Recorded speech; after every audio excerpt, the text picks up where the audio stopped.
there's this massive internal shift that's happening, but if the onlooker doesn't have a developed sense of intuition, it might just look like you're stagnating.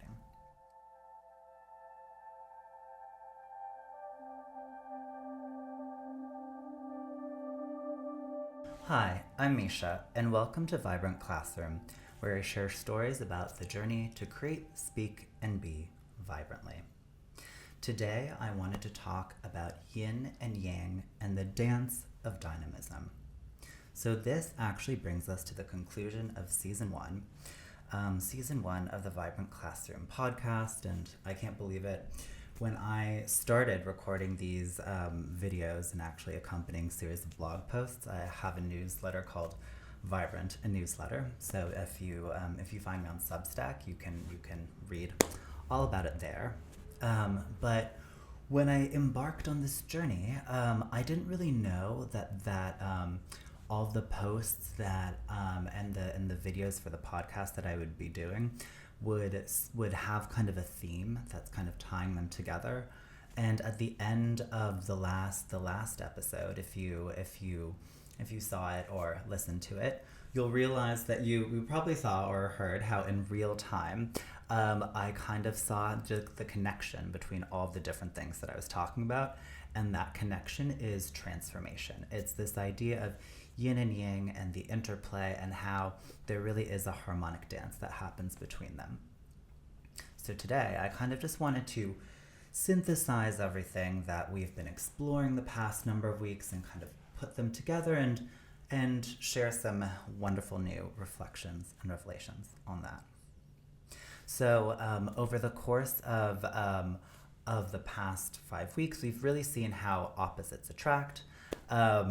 This is, both a proverb and a scientific concept, and we see this all throughout nature, and we really saw this in kind of all the different things that we explored. So we saw how in a pregnant pause, the stillness and emptiness then leads to kind of that creates a space into which movement and abundance can flow into.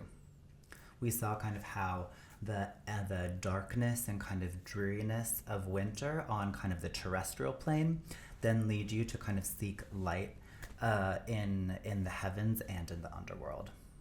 We saw how kind of the hard spine of a mountain then actually creates kind of a nurturing cradle and allows you to have a certain softness that then nurtures a community.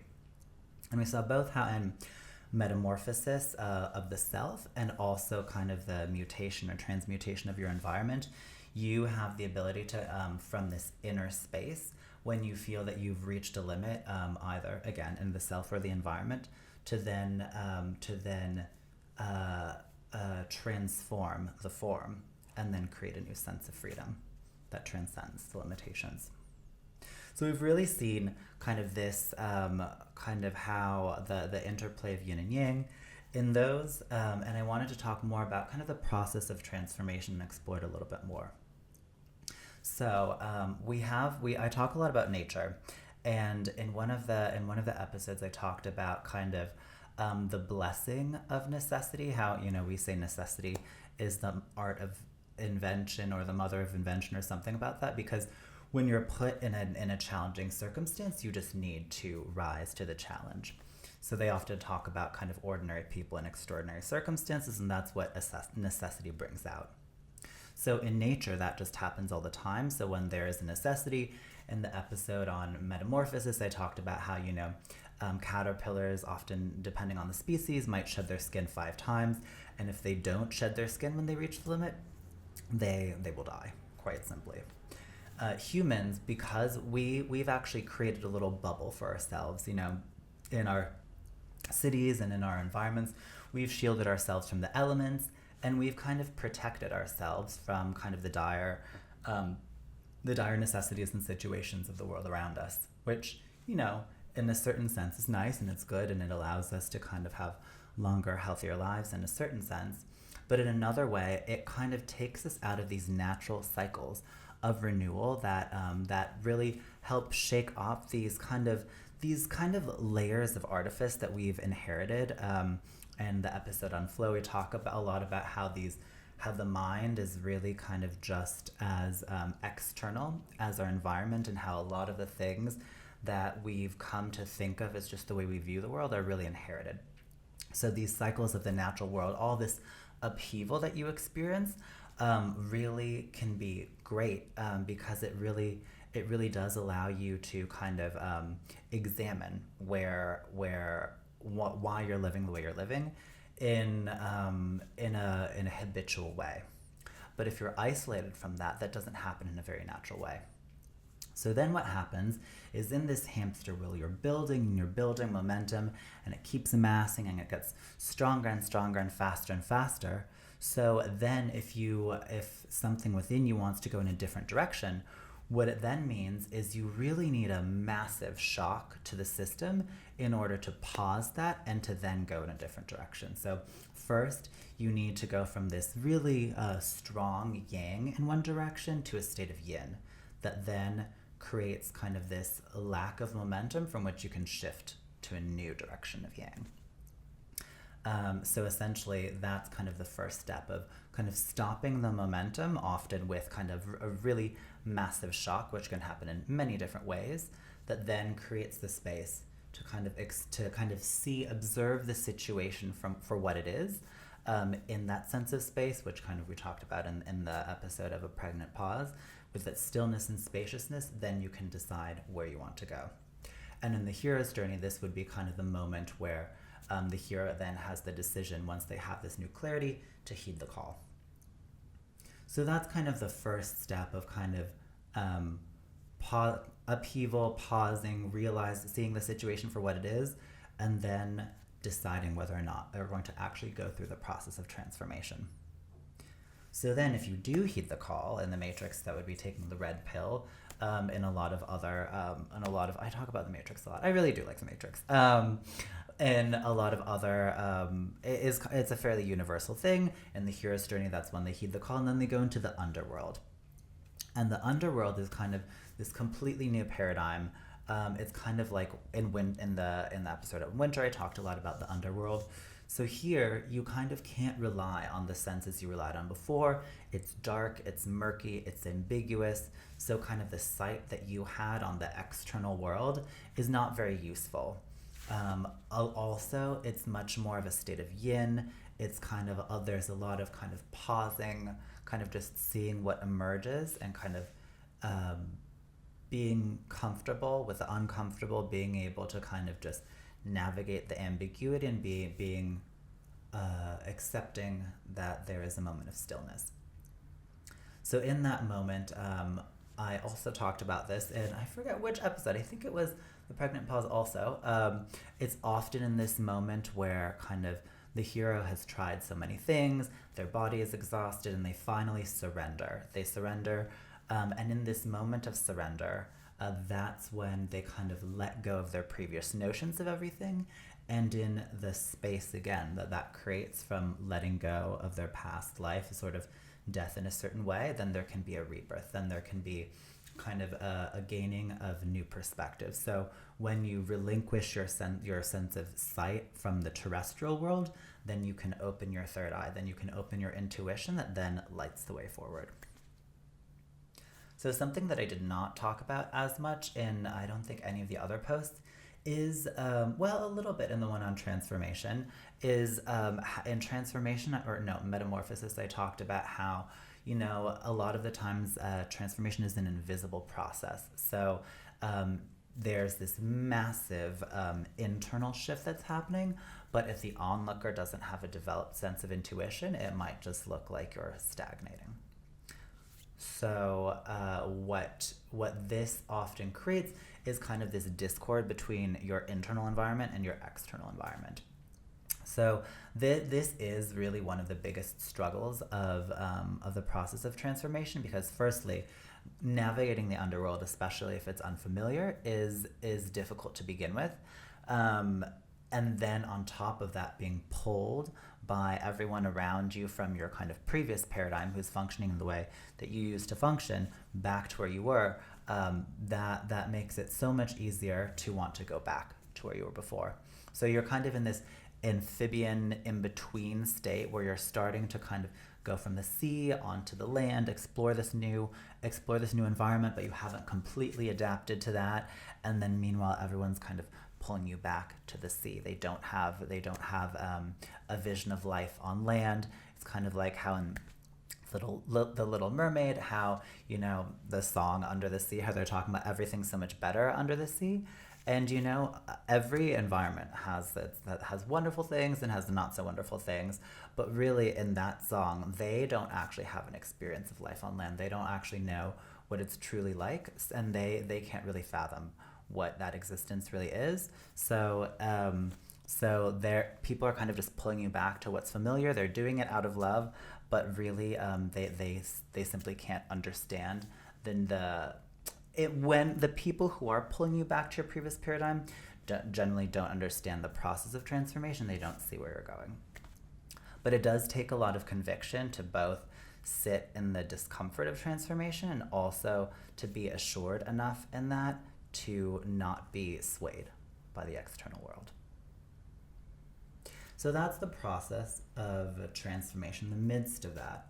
And when you come to the other side, you are a fully transformed, whatever metaphor you want to use. There are so many metaphors, but perhaps we'll use the metaphor of the butterfly. We can use the ones from the episode of metamorphosis. So you started off as a liquid, then you boiled, then you became a gas. You started off as a caterpillar, then you were a chrysalis in your moment of transformation, then you've emerged as a butterfly. Now, another phenomenon that happens in the natural world versus the human world is when the process of transformation is complete, the new organism or whatever it is simply reemerges and goes about their life and enjoys being this new, more liberated plane of reality. With humans, it's not quite the same. So with humans, you might go through the process of transformation and already be very different than you are before, but you might be afraid to share that with the rest of the world. And this is where often there's the process of coming out that you hear so much about for people in the LGBT community. It's something that I lived myself. So you've come to the point where but it's really much coming out, really. I probably will do a post and a video about this. It's really not something specific to LGBT people. It's really a universal human experience. And really the idea of being normal is it's just a fallacy. No one is normal. Everyone feels different in their own way, but most people simply aren't aware of that because they're often living in kind of the pre-transformation paradigm. But in any case, you might have gone through this period where you see the situation for what it is, you understand yourself for who you are, then you go through the process of transformation, you come out the other end, and then you're worried about coming out because you don't know how the society, especially if they're living in the other paradigm where they want to pull you back into the water, they might not, you're worried that they're not ready for this new version of you, which is really the truest version of you that's always been within you. So you might postpone your coming out. But this is just really sad because I can say my own personal experience from when I was in the closet to when I came out. And then there have been a number of different coming outs beyond just my experience as a gay person. You really do have this new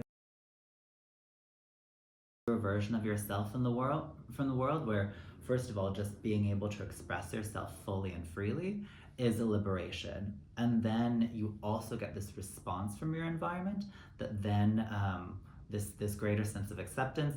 It doesn't always happen, but the people who are now in line with this new way of living that you're in will respond in turn. And then it gives you this newer momentum. So this is kind of something that I haven't talked about in any of the other videos or posts, is this idea of how yin and yang are truly a dance and how it's cyclical and eternal and it never ends. So the process of transformation, once you finally do come out and share that with the universe, that's when it really does become a dance. It becomes a push and pull, because when you share yourself, the environment then responds to seeing this new version of you, this energetic you that's then manifested in the external world as kind of a new physical you. And then they respond to that, and then that then gives you a new energetic space that lifts you to new heights that then continues the process of transformation again, where you evolve more and then come out and transform, and then your environment responds. So it's really a push and pull between the yang and the yin, the internal and the external, that continues, and it's really kind of what people call a virtuous cycle. And really kind of these movements enforce each other. Kind of there's a continuous flow of energy where they really kind of, for whatever reason, I'm struggling to find the metaphor, but it's really kind of an interplay where the sharing of the self in the coming out, and then the new energy that you receive just continues the dance, continues the cycle, continues the pirouetting, and then you just pirouette to paradise. Well, that was our journey of transformation, metamorphosis, yin and yang, the dance of dynamism, the eternal dance of dynamism. So this brings us to the conclusion of this first series of the first season of Vibrant Classroom. In the coming season, my thoughts are to go kind of into each of the different parts of the transformation process. So from the getting clarity and getting out of the inertia in which you were living before, how to stay the course in the murky waters of the underworld, and how to then have the courage to share your transformed self with the world. So I envision kind of going into more detail on each of those in kind of a practical sense on how to really get into the weeds of that, what the experience of that is like, some kind of things I've learned from my own experience, and how to apply that both to the process of creativity, the process of speaking and connecting more authentically, and the process of being yourself. But then again, that's my vision now, and as I've shared in this episode, everything that happened in the past 6 weeks and how there has been an underlying theme was completely unforeseen. So that's my vision. We'll see what happens, but I'm really excited to share kind of more about this process of transformation. Well, thank you so much for watching, for listening. I hope you enjoyed, and please stay tuned for more episodes of Vibrant Classroom. Take good care.